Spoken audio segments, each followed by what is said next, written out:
നമ്മൾ ഇന്ന് കാണാൻ പോകുന്നത് സെക്കൻഡ് പാർട്ടിലെ സെക്കൻഡ് ടെക്സ്റ്റ് ബുക്കിലെ പ്രധാനപ്പെട്ട ക്വസ്റ്റ്യൻസ് ആണ്.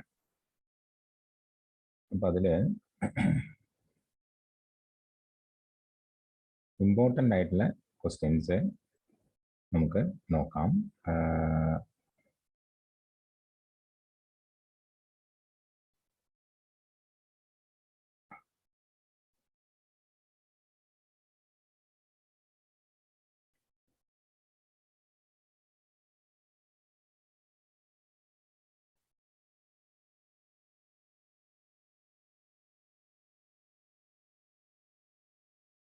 ഓക്കെ, ചാപ്റ്റർ വൈസ് ആയിട്ടുള്ള ക്വസ്റ്റ്യൻസ് ആണ്. Physics class part 2 chapter wise. 9ാമത്തെ ചാപ്റ്ററിലെ പ്രധാനപ്പെട്ട ക്വസ്റ്റ്യൻസിൽ ഒന്നാണ് ഹുക്സ് ലോ സ്റ്റേറ്റ് ചെയ്യാൻ. For small deformation stress is directly proportional to strain. This is known as Hooke's law. Stress is directly proportional to strain, or stress by strain is equal to K. The constant K is called modulus of elasticity. The SI unit of modulus of elasticity is Newton meter raised to -2. അതിനെ നമ്മൾ Pascal എന്ന് പറയാം. ഇതിൽ മറ്റൊരു പ്രധാനപ്പെട്ട question ആണ് stress strain graph വരയ്ക്കുക എന്നുള്ളത്. അപ്പോൾ അതിൽ ഒരു പരിധി വരെ, അതായത് O മുതൽ A വരെ ഒരു സ്ട്രെയിറ്റ് ലൈൻ ആയിരിക്കും. കാരണം ഇത് ഇറ്റ് ഈസ് ഡയറക്ട്ലി പ്രൊപ്പോർഷണൽ ആണ്. സ്ട്രെസ് സ്ട്രെയിനിന് ഡയറക്ട്ലി പ്രൊപ്പോർഷണൽ. അവിടുന്ന് അങ്ങോട്ട് ഇറ്റ് വിൽ ബി കർവ്. അപ്പോൾ അതായത് ചെറിയതായിട്ട് പ്രൊപ്പോർഷണാലിറ്റി കുറയും. അതുകൊണ്ടാണ് അത് കർവായി വരുന്നത്. പിന്നെ ഒരു പ്ലാസ്റ്റിക് ബിഹേവിയർ തുടങ്ങും. പിന്നെ ലാസ്റ്റ് പോയിന്റ് ഫ്രാക്ചർ പോയിന്റ്. ഈ ഗ്രാഫും പരീക്ഷയ്ക്ക് ചോദിക്കാറുണ്ട്. ഒന്നുമില്ലെങ്കിലും ഈ സ്ട്രെയിറ്റ് ലൈൻ ഗ്രാഫ് വരെയെങ്കിലും നിങ്ങൾ പഠിച്ചിരിക്കണം. അടുത്തതാണ് മെക്കാനിക്കൽ പ്രോപ്പർട്ടീസ് ഓഫ് ഫ്ലൂയിഡ്സ്. 10ാമത്തെ ചാപ്റ്ററിൽ ഇമ്പോർട്ടൻ്റ് ആയിട്ടുള്ള ക്വസ്റ്റ്യൻ പാസ്കൽസ് ലോ. എന്തായാലും പരീക്ഷയ്ക്ക് ചോദിക്കാവുന്ന ഒരു ക്വസ്റ്റ്യൻ ആണ്. State Pascal's law for transmission of fluids pressure. അത് whenever external pressure is applied, ഒരു പ്രഷർ അപ്ലൈ ചെയ്താൽ അത് ലിക്വിഡിന്റെ എല്ലാ ഭാഗത്തേക്കും സ്പ്രെഡ് ചെയ്തു പോകും. അപ്പോൾ is applied any part of the fluid contain in vessel, it is transmitted undiminished equally in all directions. ഇതിനെ ബേസ് ചെയ്തിട്ടാണ് നമ്മളൊരു ഹൈഡ്രോളിക് ലിഫ്റ്റ് ഉണ്ടാക്കുന്നത്. അപ്പോൾ ഹൈഡ്രോളിക് ലിഫ്റ്റിനെ കുറിച്ച് ചോദ്യം വന്നു കഴിഞ്ഞാൽ ആദ്യം വരയ്ക്കേണ്ടത് നിങ്ങൾ ഹൈഡ്രോളിക് ലിഫ്റ്റിന്റെ ഫിഗറാണ്. ഒരു കാറ് റേസ് ചെയ്യുന്ന ഫിഗർ. ആ കാറ് റേസ് ചെയ്യുന്ന ഫിഗർ ഭാഗത്ത് ഏറ്റവും പിസ്റ്റന്റെ ഏറ്റവും വലിയ ഭാഗമായിരിക്കണം. മറ്റ് ഭാഗത്ത് പിസ്റ്റന്റെ ആ ഏരിയ വളരെ കുറവായിരിക്കും. This is the pressure on smaller piston. P is equal to F1 by A ആണ്. അത് ഇക്വേഷൻ 1 ഇരിക്കട്ടെ.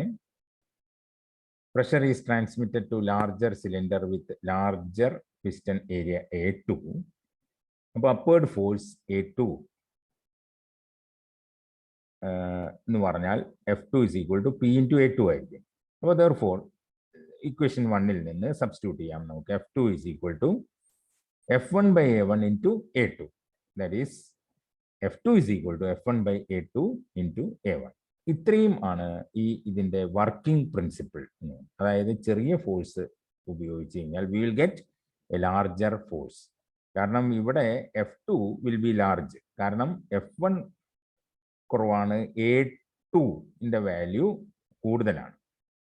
അപ്പോൾ നമുക്ക് കിട്ടുന്ന ഫോഴ്സ് A1 ചെറിയ ഫോഴ്സ് ആയതുകൊണ്ട് F2 by A1 will be large.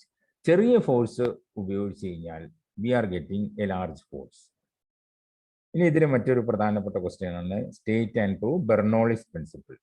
Bernoulli's principle പറഞ്ഞിരിക്കുന്നത് എന്താണെന്ന് വെച്ചാൽ as we move along a streamline the sum of pressure, the kinetic energy per unit volume and the potential energy per unit volume remains constant.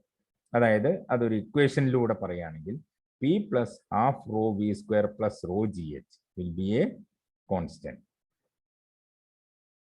Okay. അതിൻ്റെ പ്രൂഫിൻ്റെ വേണ്ടിയിട്ട് ആദ്യം നമ്മളൊരു figure വരയ്ക്കുന്നു. ഒരു ട്യൂബിലൂടെ ഒരു ലിക്വിഡ് ഇങ്ങനെ പാസ് ചെയ്ത് പോകുന്നു. ലിക്വിഡ് പാസ് ചെയ്ത് പോകുമ്പോൾ ആദ്യം അതിൻ്റെ ഹൈറ്റ് h1 ആണ്. രണ്ടാമത് അതിൻ്റെ കുറച്ചും കൂടി upper portion it is h2 ആണ്. 1, 2 എന്നുള്ള രണ്ട് പോർഷൻ നിങ്ങൾക്ക് കാണാം.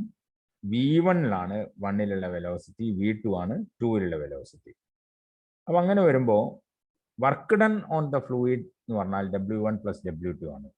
അത് P1 delta V into minus P2 delta V ആണ്. അതായത് W1 + W2 is equal to P1 - P2 delta V. ആ ഡെൽറ്റ വി എന്ന് പറഞ്ഞാൽ it is the change in volume ആണ്. അപ്പോൾ ചേഞ്ച് ഇൻ കൈനറ്റിക് എനർജി എന്തായിരിക്കും? ½ m V2² - V1². അതേപോലെ change in potential energy mg × h2 - h1. അപ്പോൾ work energy theorem പ്രകാരം the change in അല്ലെങ്കിൽ work done is given two or given for using the change in energy എന്നാണ് പറഞ്ഞത്. അപ്പോൾ W1 + W2 is equal to delta K + delta U. That is P1 - P2 delta V is equal to ½ m V2² - V1² plus mg into h2 - h1. ഇതൊന്ന് rearrange ചെയ്താൽ നമുക്ക് അവസാനം കിട്ടുന്ന equation P plus ½ ρv² plus ρgh will be a constant. ഇനി അടുത്ത ചാപ്റ്ററിലെ thermal properties of matter. Thermal പ്രോപ്പർട്ടീസിൽ expansion, linear coefficient of linear expansion ചോദിക്കാറുണ്ട്. അത് ആ ഡെഫിനിഷൻ മാത്രമാണ്. Alpha L is equal to delta L/L / delta T ആണ്. Change in length divide by original length into change in അല്ലെങ്കിൽ divide by change in temperature. ഇതേപോലെ areal expansion ഉണ്ട്. അത് പക്ഷേ ചേഞ്ച് ഇൻ ലെങ്ത് അല്ല, ചേഞ്ച് ഇൻ ഏരിയ ആണ് ഉണ്ടാവുക. അപ്പോൾ alpha A is equal to delta A/A divide by delta T. Write an expression for coefficient of volume expansion. അപ്പോൾ അവിടെ നമ്മൾ എടുക്കേണ്ടത് change in volume divide by original volume divide by change in temperature. ഇനി ഇത് തമ്മിലുള്ള ratio 1:2:3 എന്നുള്ള അനുപാതത്തിലായിരിക്കും. Why the bodies of water such as lakes, ponds freeze at a top first? ഇത് ഈ ഒരു പ്രോപ്പർട്ടി കാണിക്കുന്നത് വാട്ടറിന്റെ ഒരു അനോമലസ് ബിഹേവിയർ ആണ്. വാട്ടറിന് മാത്രമുള്ള പ്രത്യേകതയാണ്. അപ്പോൾ ആ അനോമലസ് ബിഹേവിയർ എന്താണെന്ന് നോക്കാം. 4 ഡിഗ്രി സെന്റിഗ്രേഡിലാണ് വാട്ടറിന് ഏറ്റവും മാക്സിമം ഡെൻസിറ്റി ഉള്ളത്. അതുകൊണ്ട് തന്നെ water near the surface, water എപ്പോഴും ഫ്രീസ് ചെയ്യുന്നത് അതിൻ്റെ മുകളിൽ നിന്നാണ്. താഴേന്ന് ഒരിക്കലും ഐസായി വരികയില്ല. മുകളിൽ നിന്ന് ഐസായി വരികയുള്ളൂ വാട്ടർ ഫ്രീസ് ചെയ്യാൻ. അപ്പോൾ ഇങ്ങനെ വരുമ്പോൾ ഇതിൽ 2 ഗ്രാഫ് ഉണ്ട്. അതായത് 4 ഡിഗ്രിയിൽ അതിൻ്റെ വോളിയം ഏറ്റവും മിനിമാണെന്ന് കാണിക്കുന്ന ഒരു ഗ്രാഫ്, യു ഷേപ്പ് ഗ്രാഫ്. അതേപോലെ തന്നെ മറ്റൊരു ഗ്രാഫ് 4 ഡിഗ്രിയിലാണ് വാട്ടറിന് ഏറ്റവും കൂടുതൽ ഡെൻസിറ്റി ഉള്ളതെന്ന്. ഈ 2 ഗ്രാഫും കൂടി വരയ്ക്കുക, ഈ സ്റ്റേറ്റ്മെൻറ്റും എഴുതുക. എന്നാൽ ആ ഒരു ക്വസ്റ്റ്യൻ്റെ ആൻസർ നമുക്ക് കിട്ടി. Then definition of latent heat. Latent heat എന്ന് പറഞ്ഞാൽ the amount of heat required to change one state into another state. അപ്പോൾ amount of heat per unit mass transferred during the change of state of substance is called latent heat of a substance. അതായത് L is equal to Q/M. SI unit joule per kilogram ആണ്. അപ്പോൾ ഇതിനെ calorie per kilogram ആയിട്ടും എടുക്കാറുണ്ട്, കാരണം എനർജിയുടെ മറ്റൊരു unit ആണ് calorie. Latent heat of fusion എന്ന് പറഞ്ഞാൽ ഇത് സോളിഡിൽ നിന്ന് ലിക്വിഡിലേക്ക് ചേഞ്ച് ചെയ്യാൻ ആവശ്യമായിട്ടുള്ള ഹീറ്റ് എനർജിയാണ്. അതേപോലെ ലേറ്റന്റ് ഹീറ്റ് ഓഫ് വേപ്പറൈസേഷൻ എന്ന് പറഞ്ഞാൽ ലിക്വിഡിൽ നിന്ന് വേപ്പർ സ്റ്റേജിലേക്ക് കൺവേർട്ട് ചെയ്യാൻ ആവശ്യമായിട്ടുള്ള ഹീറ്റ് എനർജി. അപ്പോൾ latent heat of liquid gas state change is called latent heat of vaporization. ഇനി സ്റ്റീം കൊണ്ടുള്ള, ആവി കൊണ്ടുള്ള പൊള്ളലാണ് ബോയിലിംഗ് വാട്ടർ കൊണ്ടുള്ള പൊള്ളലിനേക്കാൾ കൂടുതൽ ഡേഞ്ചറസ് എന്ന് പറയാറുണ്ട്. ഇതിൻ്റെ കാരണം എന്താണെന്ന് വെച്ചാൽ ആവി കൊണ്ട് പൊള്ളുമ്പോൾ അവിടെ ഒരു ചേഞ്ച് ഓഫ് സ്റ്റേറ്റും കൂടി നടന്നു. അപ്പം അതുകൊണ്ട് it contains more heat compare to the boiling water. For water, latent heat of vaporization is 22.6 into 10 raised to 5 joule per kilogram. That is 22.6 into 10 raised to 5 joule. Heat 1 kilogram water steamലേക്ക് ആക്കാൻ ആവശ്യമുണ്ട്. അപ്പോൾ steam at 100 degrees centigrade carries 22.6 into 10 raised to 5 joule per kilogram more heat than water at 100 degrees centigrade. This is why burns from steam are usually more serious than those from boiling water. അടുത്ത question, find the amount of heat required. ഇപ്പോൾ ഒരു gram അല്ലെങ്കിൽ ഒരു പ്രത്യേക mass ഒരു സ്റ്റീമിലേക്ക് convert ചെയ്യാൻ ആവശ്യമായിട്ടുള്ള heat energy എങ്ങനെ കണ്ടുപിടിക്കാം നോക്കാം. ആദ്യം 10 ഗ്രാം ഐസ് -10 ഡിഗ്രി സെന്റിഗ്രേഡിലാണ്. ഇതിനെയാണ് 100 ഡിഗ്രി സെന്റിഗ്രേഡിലെ സ്റ്റീമാക്കി മാറ്റേണ്ടത്. അപ്പം അതിനാദ്യം 10 ഗ്രാം ഐസ് 0 ഡിഗ്രിയിലേക്ക് മാറണം. പിന്നെ ഈ 0 ഡിഗ്രിയിലെ ഐസ് കംപ്ലീറ്റ് ഉരുകി 0 ഡിഗ്രിയിലുള്ള വാട്ടറായി മാറണം. പിന്നെ ഈ 0 ഡിഗ്രിയിലുള്ള വാട്ടർ അതിൻ്റെ ടെമ്പറേച്ചർ റേസ് ചെയ്ത് 100 ഡിഗ്രി സെന്റിഗ്രേഡിലുള്ള വാട്ടറായി മാറണം. പിന്നീടാണ് 100 ഡിഗ്രി സെന്റിഗ്രേഡിലുള്ള വാട്ടർ 100 ഡിഗ്രി സെന്റിഗ്രേഡുള്ള സ്റ്റീമായി മാറുന്നത്. അപ്പം ഇങ്ങനെ 4 പ്രോസസ്സ് ഉണ്ട്. അപ്പം ആ 4 പ്രോസസ്സാണ് ഇവിടെ കാണിച്ചിരിക്കുന്നത്. ഇവിടെ ആദ്യം 10 ഗ്രാം -10 ഡിഗ്രി സെൽഷ്യസിലെ ആദ്യം 10 ഗ്രാം ഓഫ് ഐസ് 0 ഡിഗ്രി സെൽഷ്യസിലേക്കാവും. പിന്നീട് കുറച്ചും കൂടി ഹീറ്റ് കൊടുത്തു കഴിഞ്ഞാൽ 10 ഗ്രാം ഓഫ് ഐസ് കംപ്ലീറ്റ് ആയിട്ട് 0 ഡിഗ്രിയുള്ള വാട്ടറായി മാറും.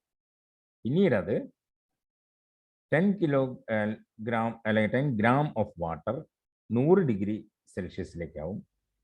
പിന്നെയും ഹീറ്റ് എനർജി കൊടുത്താൽ വീണ്ടും സ്റ്റീം അറ്റ് 100 ഡിഗ്രി സെന്റിഗ്രേഡ് ആയി മാറും. അപ്പോൾ ഇത് ഒറ്റയടിക്ക് മാറുന്ന പ്രോസസ്സ് അല്ല, 1 2 3 4 അങ്ങനെ 4 പ്രോസസ്സിലൂടെയാണ് ഇത് കൺവേർട്ട് ചെയ്യപ്പെടുന്നത്. അപ്പോൾ 4 പ്രോസസ്സ് എന്ന് പറഞ്ഞാൽ when 10 gram of ice at 0 degree -10 degree converts into steam, 100 degree steam. It have 4 stages. ഇതിൽ അത് 0 ഡിഗ്രിയുള്ള ഐസ് 0 ഡിഗ്രിയുള്ള വാട്ടറായി മാറണം. അതിന് മാസ് ഇൻറ്റു ലേറ്റൻറ്റ് ഹീറ്റ് ആണ് അവിടെ നമ്മൾ അപ്ലൈ ചെയ്യേണ്ടത്. പിന്നീട് ഈ 100 ഡിഗ്രിയുള്ള വാട്ടർ അല്ലെങ്കിൽ 0 ഡിഗ്രിയുള്ള വാട്ടർ 100 ഡിഗ്രിയുള്ള സെന്റിഗ്രേഡിലുള്ള വാട്ടറായി മാറും. അപ്പോൾ അതിന് നമുക്ക് ആവശ്യം mass into specific heat capacity into temperature difference MS ΔT ആണ്.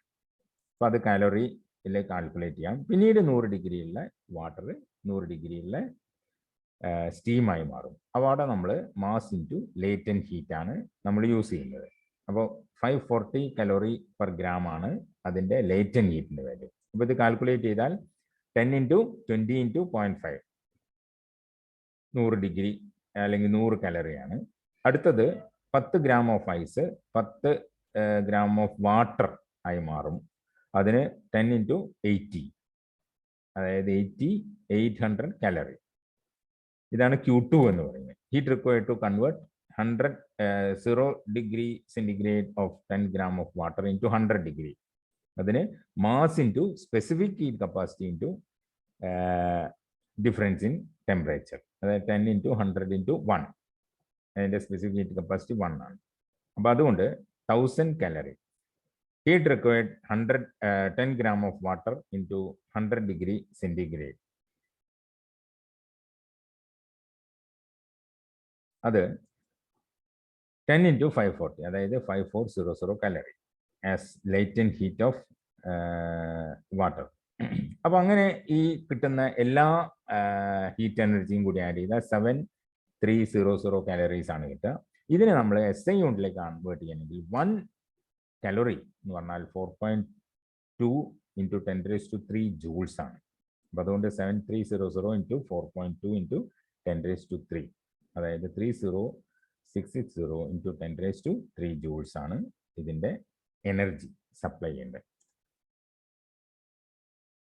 അടുത്ത ചാപ്റ്റർ തെർമോഡൈനാമിക്സ് ആണ്. തെർമോഡൈനാമിക്സിലെ ഫസ്റ്റ് ലോ വളരെ ഇമ്പോർട്ടൻ്റ് ആണ്. അപ്പോൾ ഫസ്റ്റ് ലോ സ്റ്റേറ്റ് ചെയ്യുന്നത് heat supplied to a system is partly use to increase the internal energy of the system and the rest is use to do work on the environment. That is delta Q is equal to delta U plus delta W. Right an equation for isothermal process. Isothermal processൽ temperature constant ആണെന്ന് നമുക്കറിയാം. അപ്പോൾ അതുകൊണ്ട് P V ഒരു constant ആയിരിക്കും. Then adiabatic പ്രോസസ്സിന്റെ equation P V raise to gamma ഒരു constant ആയിരിക്കും. അപ്പോൾ ഇവിടെ ഗാമ എന്ന് പറയുന്നത് ratio of specific heat capacities ആണ്. Derive an expression for the work done by ideal gas during isothermal process. ഐസോതെർമൽ പ്രോസസ്സിലെ വർക്ക് ഡൺ എന്ന് പറഞ്ഞാൽ ആദ്യം ഇനീഷ്യലായിട്ട് P1 V1 സ്റ്റേജിലാണെന്ന് നോക്കാം. പിന്നീട് അത് P2 V2, pressure P2I, volume V2I. അപ്പോൾ the change in work done delta W is equal to P delta V. അതായത് ഡെൽറ്റ വി വളരെ ചെറുതാണെങ്കിൽ ഡി ഡബ്ല്യു എന്ന് നമുക്ക് എടുക്കാം. അപ്പോൾ P ഡി വി ആയിരിക്കും ഇതിലെ വർക്ക് ഡൺ. അപ്പം അങ്ങനെയാണെങ്കിൽ ടോട്ടൽ വർക്ക് ഡൺ എന്ന് പറഞ്ഞാൽ integration from V1 to V2 P D V, അതായത് P V is equal to mu R T ആണ്. അപ്പോൾ P is equal to mu R T by V ആണ്. ആ വാല്യൂ ഇവിടെ സബ്സ്റ്റിറ്റ്യൂട്ട് ചെയ്ത് കഴിഞ്ഞാൽ നമുക്ക് കിട്ടുക W is equal to mu R T into integral V1 to V2 1 by V D V. ഇത് 1 by V integral 1 by V D വിൻ്റെ value log V ആണ്. അപ്പോൾ ലോഗ് വിക്ക് പകരം നമ്മൾ എൽ എൻ ബി എന്ന് എടുക്കുകയാണ്. കാരണം log to the base E എന്ന് കാണിക്കാൻ വേണ്ടിയിട്ടാണ്. അപ്പോൾ ലിമിറ്റ് സബ്സ്റ്റിറ്റ്യൂട്ട് ചെയ്യുക. Final equation U R T into L N അല്ലെങ്കിൽ ലോഗ് V2 by V1 ആണ്. ഇതാണ് വർക്ക് ഡൺ ഇൻ ഐസോതെർമൽ പ്രോസസ്സിൻ്റെ equation. Then we have derive an expression for the work done by ideal gas adiabatic process. ഈ രണ്ട് work done ആണ് ചോദിക്കാറ്. ഒന്നുകിൽ ഐസോതെർമലിന്റെ work done അല്ലെങ്കിൽ adiabatic പ്രോസസ്സിന്റെ work done. അവിടെയും initial സ്റ്റേജിൽ P1 V1ൽ നിന്ന് P2 V2യിലേക്ക് മാറുകയാണ് ഒരു സിസ്റ്റം ചെയ്യുന്നത്. അപ്പം അങ്ങനെയാണെങ്കിൽ അതിൻ്റെ equation W is equal to integral V1 to V2 P d V ആണ്. പക്ഷേ ഇവിടെ equation P V raise to gamma ഒരു കോൺസ്റ്റന്റ് ആണെന്നാണ്. അപ്പോൾ P is equal to K divided by V raised to gamma അല്ലെങ്കിൽ P is equal to K V raised to minus gamma. ആ value ഇവിടെ substitute ചെയ്താൽ we will get V raised to minus gamma. ഇത് X raised to integral X raised to N dx എന്നുള്ള ഫോമിലാണ്. അപ്പോൾ അങ്ങനെ ആകുമ്പോൾ X raised to N+1 divided by N+1 ആണ് അതിൻ്റെ ഫോർമുല. ആ വാല്യൂ ഇവിടെ സബ്സ്റ്റിറ്റ്യൂട്ട് ചെയ്യുകയാണെങ്കിൽ we will get W is equal to 1 K into 1 minus gamma into V2 whole raised to 1 minus gamma minus V1 whole raised to 1 minus gamma. അപ്പം അങ്ങനെയാണെങ്കിൽ ഈ 1 by gamma പുറത്തെടുക്കുകയാണെങ്കിൽ K into V2 raised to gamma minus 1 അത് താഴേക്ക് എടുക്കുകയാണെങ്കിൽ ഇവിടെയും അതേപോലെ gamma minus 1 താഴേക്ക് വരും. V1 raised to gamma minus 1. നമുക്കറിയാം P V raised to gamma K ആണ്. അതായത് P1 V1 gamma raise to gamma should be equal to P2 V2 raise to gamma. ഇത് തന്നെയായിരിക്കണം K. ആ വാല്യൂ ഈ Kക്ക് പകരം ആ വാല്യൂ ഇവിടെ നമുക്ക് സബ്സ്റ്റിറ്റ്യൂട്ട് ചെയ്യാം. അപ്പോൾ സബ്സ്റ്റിറ്റ്യൂട്ട് ചെയ്ത് സിംപ്ലിഫൈ ചെയ്താൽ we will get work done is equal to mu R divide by 1 minus gamma into P2 minus T1 എന്ന് കിട്ടും. ഇനി ഇതിൽ ഇമ്പോർട്ടൻ്റ് ആയിട്ടുള്ള മറ്റൊരു ക്വസ്റ്റ്യൻ ആണ് schematic diagram four heat engine. അപ്പോൾ ഹീറ്റ് എഞ്ചിൻ്റെ ഒരു സ്കീമാറ്റിക് ഡയഗ്രാം. ഹോട്ട് റിസർവോയറിൽ നിന്ന് ഹീറ്റ് എനർജി പോകുന്നു എവിടേക്ക്? കോൾഡ് റിസർവോയർ, അതായത് അറ്റ് എ ടെമ്പറേച്ചർ T2 ചെറിയ ടെമ്പറേച്ചറിലുള്ള ഭാഗത്തേക്ക് ഹീറ്റ് എനർജി പോകുന്നു. ബാക്കിയുള്ള work we get as external work done. അപ്പോൾ ഈ ആരോ മാർക്ക് ശ്രദ്ധിക്കുക. Q1ൽ നിന്ന് Q2ലേക്ക് പോകും, W മുകളിലേക്കാണ്. ഈ ആരോ മാർക്ക് എല്ലാം തിരിച്ചിട്ടാൽ വി വിൽ ഗെറ്റ് റെഫ്രിജറേറ്റർ അല്ലെങ്കിൽ റിവേഴ്സ് ഹീറ്റ് എഞ്ചിൻ്റെ പ്രിൻസിപ്പിളാണ്. അപ്പോൾ ആരോ മാർക്ക് വളരെ ശ്രദ്ധിക്കണം. കോൾഡ് റിസർവോയറിൽ നിന്ന് ഹോട്ട് റിസർവോയറിലേക്കാണ് എരോ മാർക്ക്, അതായത് ഈ ഡബ്ല്യുവിന്റെ നേരെ മുകളിലേക്കുള്ള എരോ മാർക്കിന് പകരം താഴേക്കാണ് എരോ മാർക്കെങ്കിൽ it refers to heat engine. Okay, അപ്പൊ ഇതിൽ ഏത് ഡയഗ്രാം വേണമെങ്കിലും ചോദിക്കാം.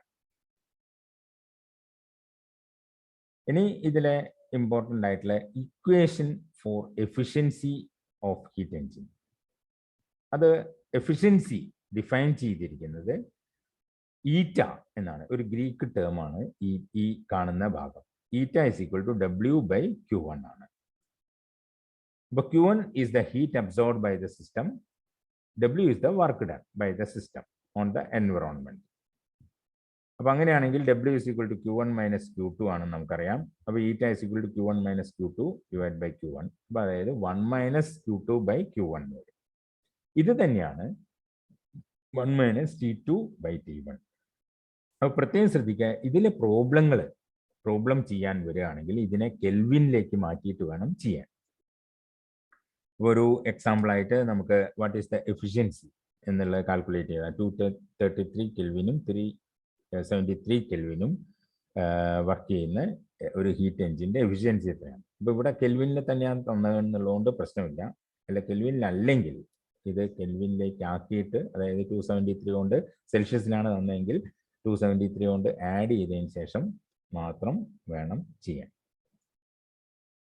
273 1 minus T2 by T1, 273 divided by 373, അതായത് 0.732, അതായത് 0.268 ആണ്. അതായത് 2600 കൊണ്ട് മൾട്ടിപ്ലൈ ചെയ്താൽ 26.8% ആണ് ഇതിൻ്റെ എഫിഷ്യൻസി എന്ന് പറയുന്നത്. ഇനി വർക്ക് ഡൺ ഐസോകോറിക് പ്രോസസ്സ് എപ്പോഴും 0 ആയിരിക്കും. അപ്പോൾ ഇതും ചോദിക്കാനുള്ള, ബാക്കിയുള്ളതിലൊക്കെ 0 അല്ല, ഐസോകോറിക് പ്രോസസ്സിൽ മാത്രമാണ് വർക്ക് ഡൺ 0 ആയി മാറുന്നത്.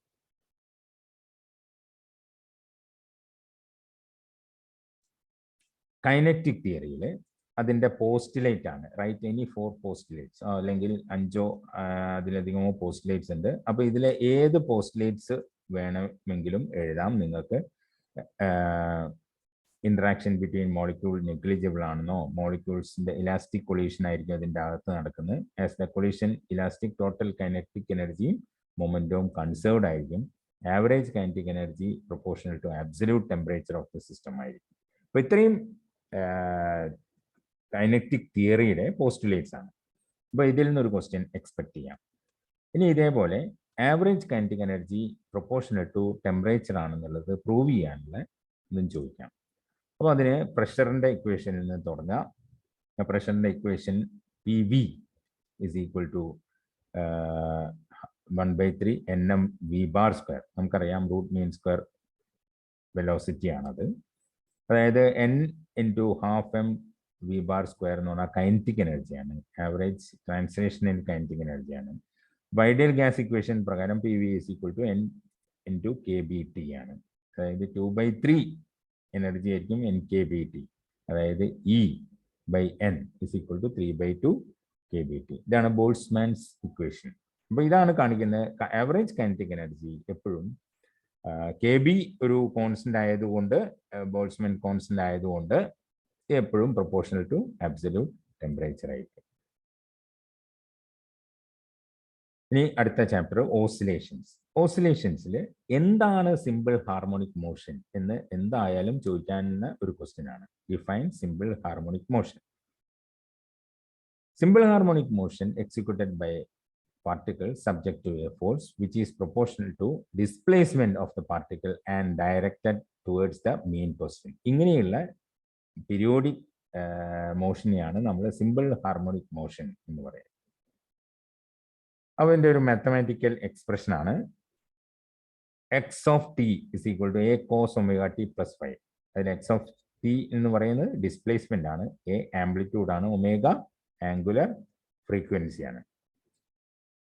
ഒമേഗ ടി പ്ലസ് 5 എന്ന് പറഞ്ഞാൽ അതൊരു ഫേസ് ആണ്, അതായത് phi is equal to phase constant ആണ്, അല്ലെങ്കിൽ ഇനീഷ്യൽ ഫേസ് ആംഗിൾ എന്ന് പറയാം. ഇനി derive N expression for the time period of oscillation of A simple pendulum. അപ്പോൾ ഇതും ഇമ്പോർട്ടൻ്റ് ആയിട്ടുള്ള ഒരു ക്വസ്റ്റ്യൻ ആണ്. ആദ്യം അതിൻ്റെ ഒരു ഫിഗർ വരയ്ക്കുക, ഇതിൻ്റെ മുകളിൽ ആക്ട് ചെയ്യുന്ന ഫോഴ്സുകൾ വരയ്ക്കുക, ഫോഴ്സിനെ എം ജി സൈൻ തീറ്റയും എം ജി കോസ് തീറ്റയാക്കി രണ്ടാക്കി റിസോൾവ് ചെയ്യാം. ഇതിന്റെ ടെൻഷൻ ആക്ട് ചെയ്യുന്ന നേരെ മുകളിലേക്ക് ആയിരിക്കും. അപ്പോൾ ടെൻഷനും എം ജി കോസ് തീറ്റയും തമ്മിൽ ക്യാൻസൽ ആയി പോകും. ഇവിടെ ക്യാൻസൽ ചെയ്യാത്ത ഫോഴ്സ് എന്ന് പറയുന്നത് എം ജി സൈൻ തീറ്റ മാത്രമാണ്. അപ്പോൾ therefore torque is equal to M G sine തീറ്റയാണ്. അപ്പോൾ minus L into M G sine theta. Rotational മോഷനിൽ torque is equal to moment of inertia into angular acceleration ആണ്. അപ്പോൾ ഇത് രണ്ടും ഇക്വേറ്റ് ചെയ്യുക. Or angular acceleration is equal to minus M G L by I into theta. എന്തുകൊണ്ടാണ് theta ആയത്? Sine theta ചെറിയ ആംഗിളിൽ വരികയാണെങ്കിൽ it is approximately equal to theta എന്ന് നമുക്ക് പറയാം. അപ്പോൾ ആക്സിലറേഷൻ എന്ന് പറയുന്നത് മൈനസ് ഒമേഗ സ്ക്വയർ എക്സ് ആണ് സ്റ്റാൻഡേർഡ് ഇക്വേഷൻ ആയിട്ട് കമ്പയർ ചെയ്യുമ്പോൾ. therefore omega square is equal to M G L by I. ഇവിടെ ഐ എന്ന് പറയുന്നത് മൊമെന്റ് ഓഫ് ഇനേർഷ്യ എന്ന് പറയുന്നത് എം എൽ സ്ക്വയർ ആണ്. അതുകൊണ്ട് ആ എം എൽ സ്ക്വയറിന്റെ വാല്യൂ അവിടെ സബ്സ്റ്റിറ്റ്യൂട്ട് ചെയ്താൽ നമുക്ക് omega root of G by L എന്ന് കിട്ടും. അതായത് T is equal to 2π by omega ആണെന്ന് നമുക്കറിയാം. Or T is equal to 2π root of L by G. ഇതാണ് സിമ്പിൾ പെൻഡുലത്തിന്റെ ടൈം പീരിയഡിന്റെ ഇക്വേഷൻ ഫ്രം ഓസിലേഷൻ. ഇനി ഇതിൽ നിങ്ങൾക്ക് അടുത്ത ചാപ്റ്ററിലെ വേവ്സിലെ പ്രധാനപ്പെട്ട ക്വസ്റ്റ്യൻസ് ആണ്. Right the displacement relation for a progressive wave along positive X direction. ഇത് അധികവും തെറ്റിദ്ധരിക്കാറുണ്ട്. പോസിറ്റീവ് എക്സ് ഡയറക്ഷനിൽ വരുമ്പോൾ ഇവിടെ ഒരു മൈനസ് സൈൻ വരുന്നത് നിങ്ങൾക്ക് ശ്രദ്ധിക്കപ്പെടാം. അതായത് y of x t is equal to a sine k x minus omega t വന്നു കഴിഞ്ഞാൽ പോസിറ്റീവ് എക്സ് ഡയറക്ഷനിൽ ട്രാവൽ ചെയ്യുന്ന വേവിന്റെ ഇക്വേഷൻ ആണ്. ഇവിടെ പ്ലസ് ആണെങ്കിൽ നെഗറ്റീവ് എക്സ് ഡയറക്ഷനിൽ ട്രാവൽ ചെയ്യുന്ന വേവിന്റെ ഇക്വേഷൻ ആണ്. അതിൽ X y of X comma T ഡിസ്പ്ലേസ്മെന്റിനെ ഇൻഡിക്കേറ്റ് ചെയ്യുന്നു. എ ആംപ്ലിറ്റ്യൂഡ്, മറ്റേത് angular wave number K X എന്ന് പറയുന്നത്, ഒമേഗ ടി എന്ന് പറഞ്ഞാൽ ആംഗുലർ ഫ്രീക്വൻസി, ഫൈ എന്ന് പറഞ്ഞാൽ ഇനീഷ്യൽ ഫേസ് ആംഗിൾ ആണ്.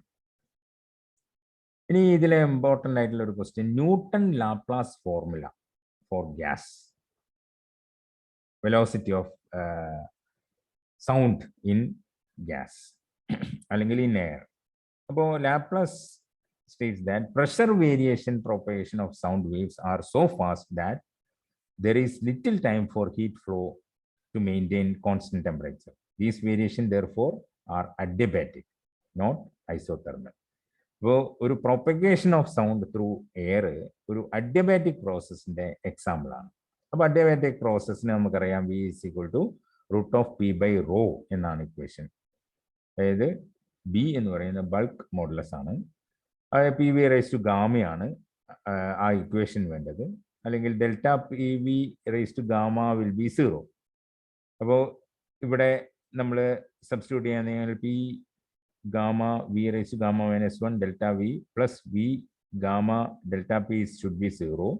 അല്ലെങ്കിൽ gamma p is equal to v delta p by delta v, that is bulk modulus. അപ്പോൾ ബൾക്ക് മോഡുലസ് നമുക്ക് ഗാമ പി എന്നായി മാറുന്നത് കാണാം, ബി എന്നുള്ള വാല്യൂ. അപ്പോൾ therefore v is equal to gamma p by rho. This is the equation for the velocity of sound in air. Okay, അപ്പോൾ ഇതിൽ നമ്മൾ ഇത്രയും ഇമ്പോർട്ടൻ്റ് ആയിട്ടുള്ള ക്വസ്റ്റ്യൻസ് തന്നെയാണ്. ഇതൊക്കെ പരീക്ഷയ്ക്ക് 90% വരാനുള്ള ചാൻസ് ഉണ്ട്. അപ്പോൾ ബാക്കിയുള്ളതും കൂടി നിങ്ങൾ പരിഗണിക്കണം. എല്ലാ പ്രോബ്ലംസും നോക്കിക്കഴിഞ്ഞാൽ തന്നെ നിങ്ങൾക്ക് നല്ല മാർക്ക് വാങ്ങാൻ സാധിക്കും. Okay, all the best.